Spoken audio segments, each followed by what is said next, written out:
Imagine. You wake up in the middle of the night. The fire is still burning. The children are asleep.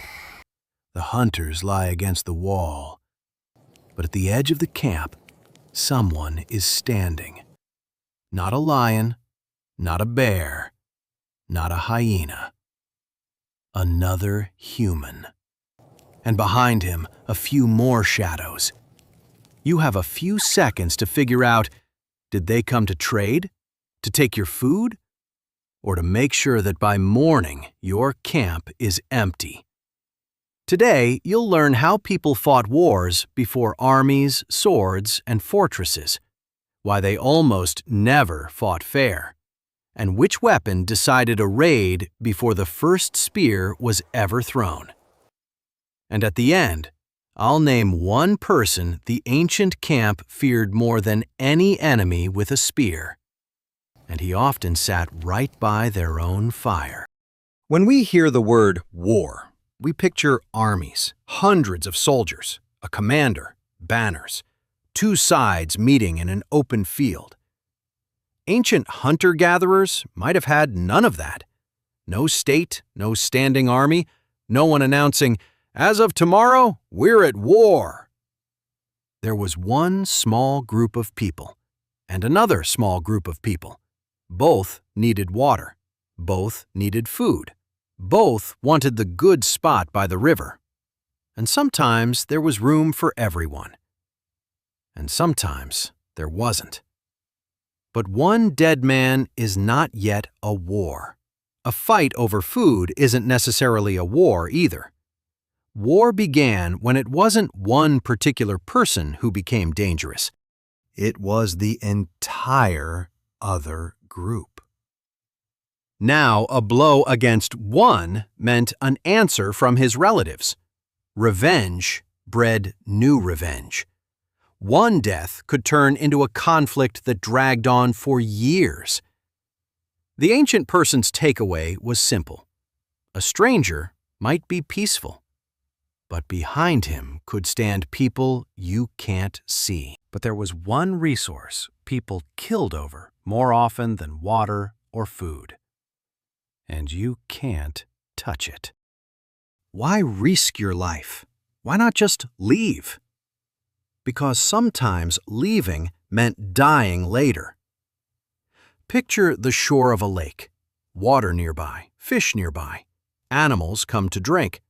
Edible grass grows. And there's a safe place for a camp. Now picture another group arriving there. If you give it up, you have to move on, to somewhere with less water, fewer animals, more hunger. So ancient groups could clash over territory, water, food, good campsites, hunting grounds, or stored supplies. But the reason could be even simpler. Revenge. You killed my brother. I attacked your relative. Now your people have to answer. And here's the hardest part. You didn't start this feud. Your grandfather did. But you're the one who has to answer for it. No one even remembers how it began. But everyone remembers who to fear. And here's the first important thing.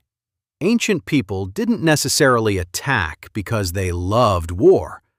Often they attacked because they believed, if we don't do it first, they'll do it to us. And here's the first rule of ancient war. The one who attacked fairly usually died first. Forget the beautiful battle.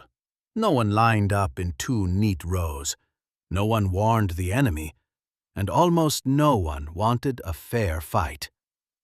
Because a fair fight is a fight where you can die.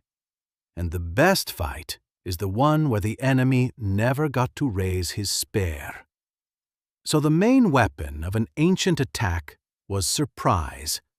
At night, at dawn, when some of the hunters had left, when the camp had split up, when people were crossing the river, when one man wandered too far.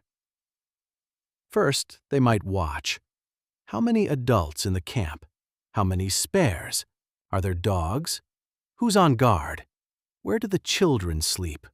Which side is easier to approach? Then a small group came close, quietly. Not 20 men shouting, sometimes just a few attackers. One threw a spear, another cut off the path, a third waited for the one who would ruin. And only after the first blow did the screaming begin. But the spear was not the most dangerous weapon. Next you'll see why one person inside the camp could be more useful than a whole group of attackers. The weapon was already lying right by the hunter's hand. It was the same spear he used to strike an animal. Nothing new was needed, only now the spear pointed not at a deer, but at a man. After that, one thing decided everything, from what distance you wanted to kill. Want to be sure? Take a heavy spear, but you'll have to get up close. Afraid to get close? Throw the spear from far away. Need it simple? Grab a stone. Lost it? Pick up another. Everything tight and crowded? Swing a club. And the bow was best of all. The bow reached the enemy before he could even get close. But even with a weapon, the ancient human was fragile.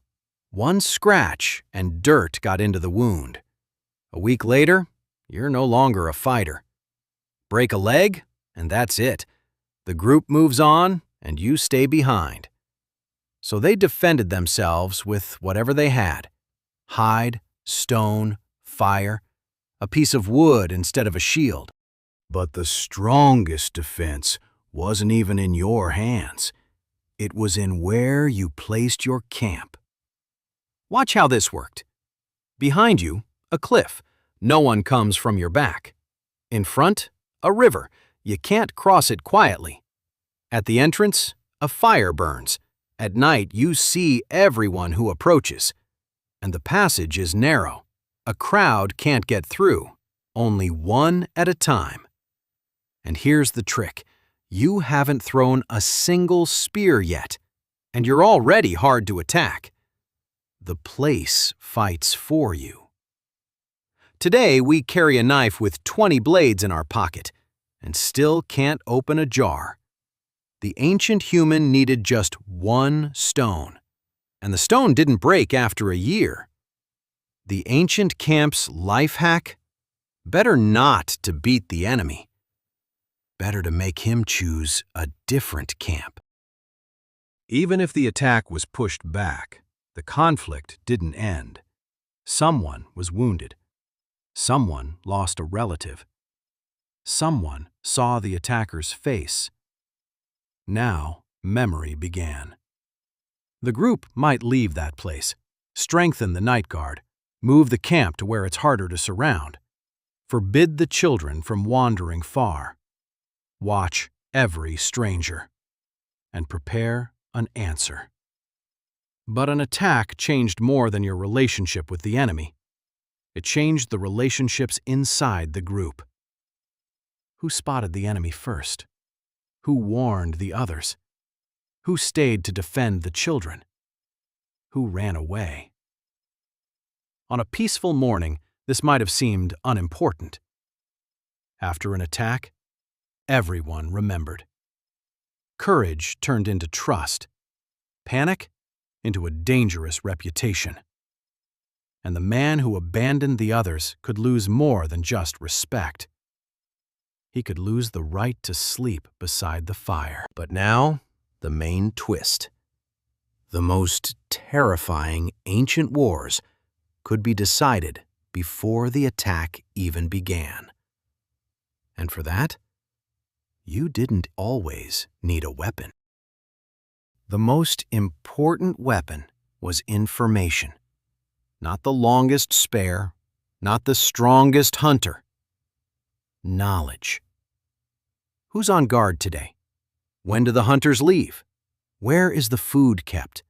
Which side of the camp is unprotected? Who inside is afraid?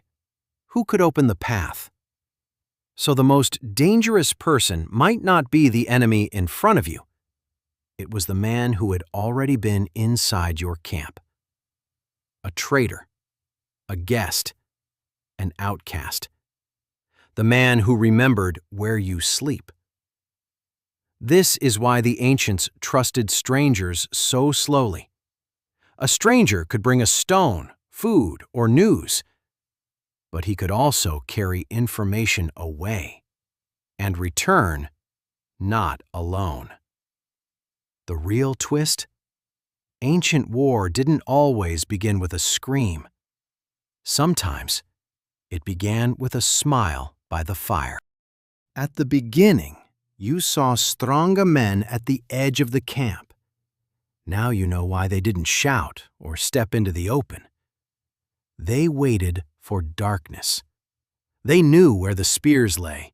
They knew that some of the hunters had left. And maybe someone had already told them all of it.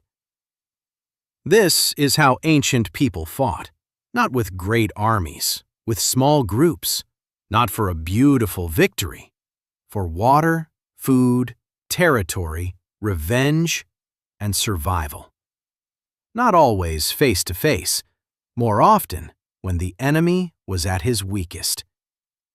And so the answer to the main question is this. Yes, ancient people did wage war, but their war often looked less like a battle and more like a hunt. Only the prey was a human. What do you think? What's more dangerous to an ancient camp, a hungry predator or another tribe? Tell me in the comments. Subscribe if you want to see how fair, food, fire, and trust made us human.